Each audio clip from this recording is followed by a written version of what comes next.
Hello বন্ধুরা, welcome to Sutapa's রান্নাঘর। আজকে আমি তোমাদের হাঁসের মাংসের একটা রেসিপি করে দেখাবো। খুবই ইজি আর খুবই সুস্বাদু একটি রেসিপি।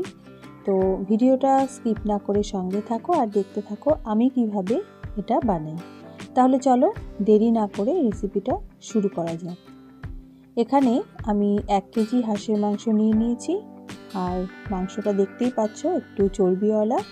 আর শীতকালেই কিন্তু অনলি এই হাঁসের মাংসটা পাওয়া যায়, যেটা খেতে খুবই টেস্টি হয় এই শীতকালে। তো প্রথমে আমি একটা কড়াই বসিয়ে দিয়ে দিয়েছি 4 চামচ সর্ষের তেল, দিয়ে দিলাম 2টো তেজপাতা আর একটু গরম মশলা ফোড়ন, আর একটু দিয়েছি গোটা সাদা জিরে 1/2 চামচ। তো প্রথমে ফোড়নটা একটু ভেজে নিয়ে দিয়ে দিলাম 5খানা পেঁয়াজ, আমি কুচি করে কেটে এখানে দিয়ে দিলাম।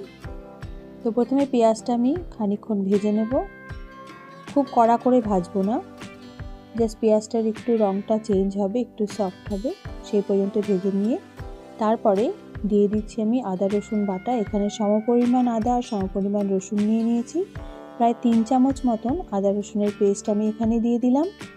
এবার আমি ততক্ষণ কষিয়ে নেব যতক্ষণ না আদা রসুনের কাঁচা গন্ধটা চলে যায়।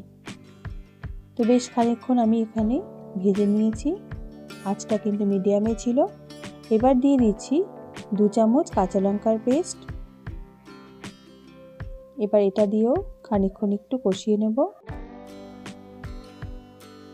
বেশ খানিকক্ষণ কষিয়ে নেওয়ার পর দিয়ে দেব গুঁড়ো মশলাগুলো। প্রথমে দিয়ে দিলাম 1/2 চামচ হলুদ গুঁড়ো, 1 চামচ জিরে গুঁড়ো, 1/2 চামচ শুকনো লঙ্কার গুঁড়ো আর পরিমাণ মতো নুন। এবার গুঁড়ো মশলাগুলো দিয়েও খুব ভালো করে কষিয়ে নেব। আর সুন্দর একটি রঙের জন্য দিয়ে দিচ্ছি কাশ্মীরি লঙ্কার গুঁড়ো 1/2 চামচের মতো।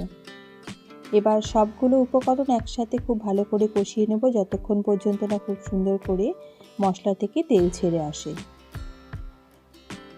তো দেখো তেল ছেড়ে এসছে মশলা থেকে। এবার আমি হাঁসের মাংসটা অ্যাড করে দিলাম। এবার মিনিট 10 মিডিয়াম ফ্লেমে আমি মাংসটাকে কষিয়ে নেব। মিনিট 10 কষিয়ে নেওয়ার পর যখন মাংস থেকে তেলটা ছেড়ে দেবে, তখন আমি এখানে একটা স্পেশাল ইনগ্রিডিয়েন্টস অ্যাড করব, যেটাকে বলে চই ঝাল। তো দেখো এটাকে চই ঝাল বলে, এটা তোমরা বাজারে অনায়াসে কিনতে পেয়ে যাবে। তো আমি এখানে এতটা পরিমাণ চই ঝাল অ্যাড করে দিচ্ছি। চোকলাটা ছুলে নিয়ে ভালো করে ধুয়ে দিয়ে দিচ্ছি। এটা কিন্তু খুব সুন্দর একটা টেস্ট হয়। দেওয়ার পরে আমি আরও 10 মিনিট মাংসটাকে মিডিয়াম ফ্লেমে কষিয়ে নেব। তারপরে আমি এতে দিয়ে দেবো গরম জল। তো দেখো মিনিট 10 কষিয়ে নেওয়ার পর যখন মাংস থেকে পুরো তেল ছেড়ে দিয়েছে, তখন দিয়ে দিলাম পরিমাণ মতন গরম জল। এবার খুব ভালো করে নাড়া দিয়ে আমি মাংসটাকে ঢেকে সেদ্ধ করতে দেবো মিডিয়াম ফ্লেমে 1 ঘন্টার মতো। তো 1 ঘন্টা পরে ফিরে আসছি। আর ঢাকনার যে একটা ছোট ছিদ্র আছে, সেটা আমি একটা লঙ্কা দিয়ে আটকিয়ে দিয়েছি। 1 ঘন্টা পর আমি ফিরে এলাম।